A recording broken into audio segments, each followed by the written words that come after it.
Hello students, in this video we will study about protocols. Protocol is set of rules that determines how the data transmitted over network. Protocol होता क्या है? Set of rules होता है जो यह निश्चित करता है कि नेटवर्क पे डेटा किस हिसाब से प्रसारित होगा। यानी कहने का मतलब डेटा एक कंप्यूटर से दूसरे कंप्यूटर में ट्रांसफ़र होता है तो किसी न किसी नियम के अनुसार ही ट्रांसफ़र होता है और उसी नियम को प्रोटोकॉल कहा जाता है। प्रोटोकॉल के 3 लेवल हैं: hardware level, software level, application level. Protocol के 2 टाइप्स होते हैं: standard protocol, proprietary protocol. Standard protocol वे प्रोटोकॉल होते हैं जो अलग अलग कंपनियों के डिवाइसों के बीच डेटा ट्रांसफ़र करने के लिए इस्तेमाल में लाया जाता है, जैसे कि FTP हो गया और SMTP हो गया। तो ये FTP file transfer protocol, SMTP simple mail transfer protocol. Next है प्रोप्रिएटरी प्रोटोकॉल। वे प्रोटोकॉल्स होते हैं जो एक ही कंपनी के डिवाइसों के मध्य डेटा ट्रांसफ़र करने के लिए किया जाता है, जैसे कि iMessage हो गया और एप्पल टॉक हो गया। कुछ इंपॉर्टेंट प्रोटोकॉल्स हैं। IP इंटरनेट प्रोटोकॉल, इसका फुल फॉर्म होता है। यह एक प्रकार का मेथड है या प्रोटोकॉल है जिसके हेल्प से एक कंप्यूटर से दूसरे कंप्यूटर में डेटा सेंड किया जाता है, यानी कि नेटवर्क से जुड़ा हुआ होना चाहिए दोनों computers. The internet protocol defines how computer send packets of data to each other.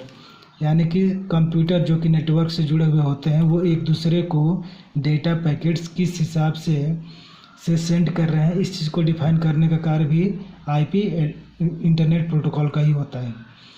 Each computer और device on the internet has at least 1 IP address. यानी कि इंटरनेट पे जितने सारे डिवाइसेज होते हैं या जितने सारे कंप्यूटर्स होते हैं वो सारे के सारे डिवाइस कम से कम एक IP एड्रेस जरूर रखते हैं। An IP address is a unique address. IP address क्या होता है? एक यूनिक एड्रेस होता है, यानी कि एक अलग तरह का जो एड्रेस होता है जिसको अद्वितीय एड्रेस हम बोल सकते हैं, जो कि नेटवर्क से जुड़े हुए सारे डिवाइसेस को प्रोवाइड कराया जाता है, यानी कि असाइन किया जाता है। इट गिव्स यूनिक आइडेंटिटी, यानी कि अलग पहचान देता है। जो यूनिक एड्रेस होता है यानी कि IP एड्रेस वो हर डिवाइस को यूनिक आइडेंटिटी प्रोवाइड करता है, एक अलग पहचान देता है।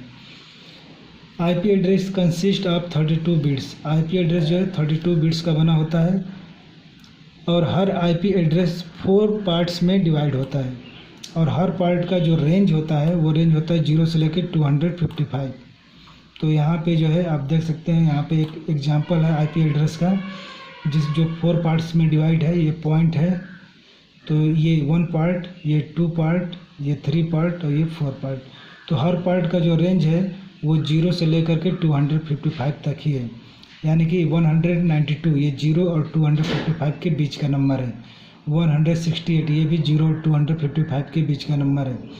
42 ये भी जो है 0 और 255 के बीच का नंबर है और ये 2 यहाँ पे नंबर है, ये भी जो है 0 और 255 के बीच का नंबर है। यानी कि कहने का मतलब कोई ज़रूरी नहीं कि 0 से ज़्यादा होना चाहिए। 0 भी हो सकता है और 255 भी हो सकता है, लेकिन 0 से कम नहीं हो सकता है, 255 से ज़्यादा नहीं हो सकता।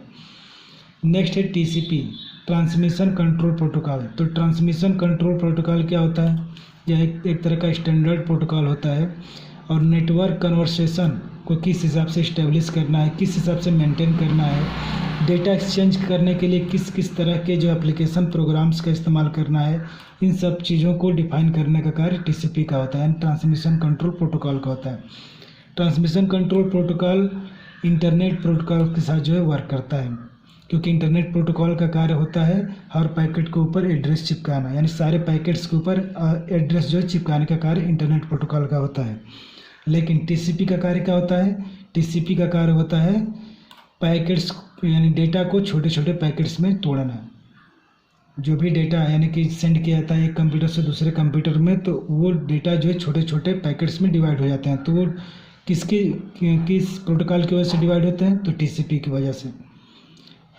और उन पैकेट्स के ऊपर जो एड्रेस कौन लगाता है? IP protocol. तो इसीलिए इंटरनेट प्रोटोकॉल और TCP प्रोटोकॉल दोनों एक साथ वर्क करते हैं। TCP कनेक्शन ओरिएंटेड होता है। तो कनेक्शन ओरिएंटेड का मतलब ये होता है कि अगर एक बार जो है कनेक्शन इस्टेब्लिश हो गया तो वो तब तक बना रहता है जब तक कि मैसेज पूरी तरह से एक्सचेंज नहीं हो जाता है। नेक्स्ट है हाइपर टेक्स्ट ट्रांसफ़र प्रोटोकॉल। तो हाइपर टेक्स्ट ट्रांसफ़र प्रोटोकॉल एक तरह का यहाँ पर लिखा है सेट ऑफ रूल्स होता है। तो सेट ऑफ रूल्स तो सारे प्रोटोकॉल्स होते हैं। इसका वर्क क्या है, वेब सर्वर और वेब ब्राउज़र के बीच जो कम्युनिकेशन होता है उस कम्युनिकेशन को कंट्रोल करने का कार्य हाइपर टेक्स्ट ट्रांसफ़र प्रोटोकॉल का होता है।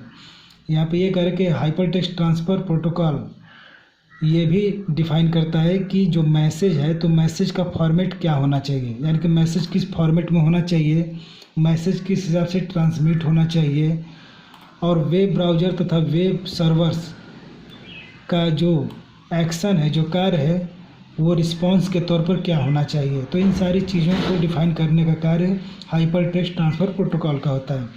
हाइपर टेक्स्ट ट्रांसफ़र प्रोटोकॉल के द्वारा हम किस तरह के फाइलों को जो है ट्रांसफ़र कर सकते हैं। तो यहाँ पे टेक्स्ट फाइल हो सकता है, ग्राफिक्स फाइल हो सकता है, साउंड फाइल हो सकता है, या वीडियो फाइल हो सकता है।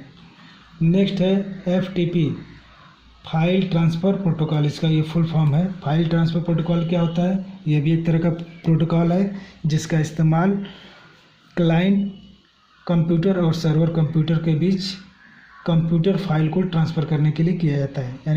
यानी कहने का मतलब यह है कि एक कंप्यूटर से दूसरे कंप्यूटर में अगर कंप्यूटर फाइल्स को ट्रांसफ़र करना है तो उसके लिए फाइल ट्रांसफ़र प्रोटोकॉल का होना ज़रूरी है।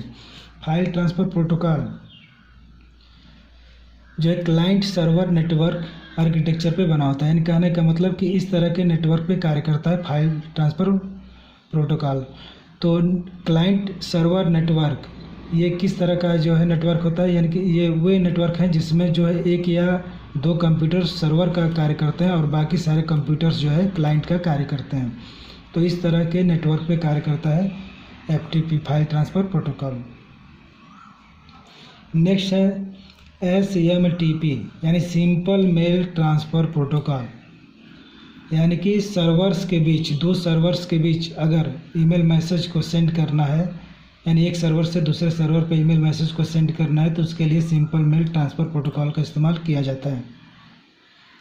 यानी कि कहने का मतलब यह है कि एक कंप्यूटर से दूसरे कंप्यूटर पे अगर हम कोई ईमेल मैसेज सेंड करते हैं तो उस वक्त सिंपल मेल ट्रांसफ़र प्रोटोकॉल कार्य करता है।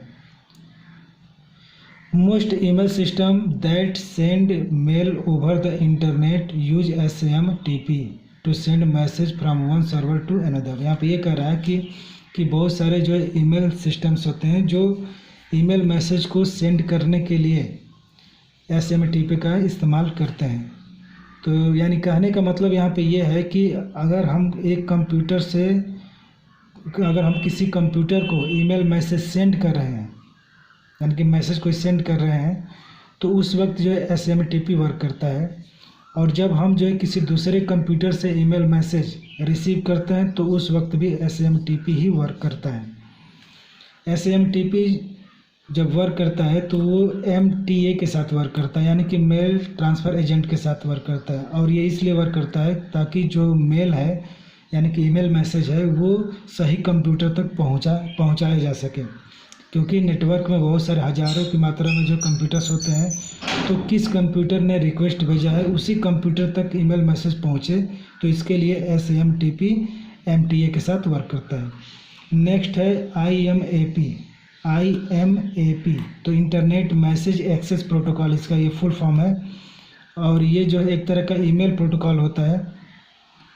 इस प्रोटोकॉल का इस्तेमाल मेल सर्वर पे ईमेल मैसेज को स्टोर करने के लिए किया जाता है। साथ ही ये जो प्रोटोकॉल है ये भी फैसिलिटी देता है कि जो क्लाइंट्स कंप्यूटर्स हैं वो सर्वर पे, यानी कि जो मेल सर्वर पे ईमेल मैसेज मौजूद है उसको जो है देख सकते हैं और साथ ही जो है उसे मैनिपुलेट भी कर सकते हैं, यानी कि उसका इस्तेमाल भी कर सकते हैं। अगर वो चाहें तो इसे फोल्डर वगैरह में भी ऑर्गेनाइज कर सकते हैं। तो आज की वीडियो में सिर्फ इतना ही। Thank you.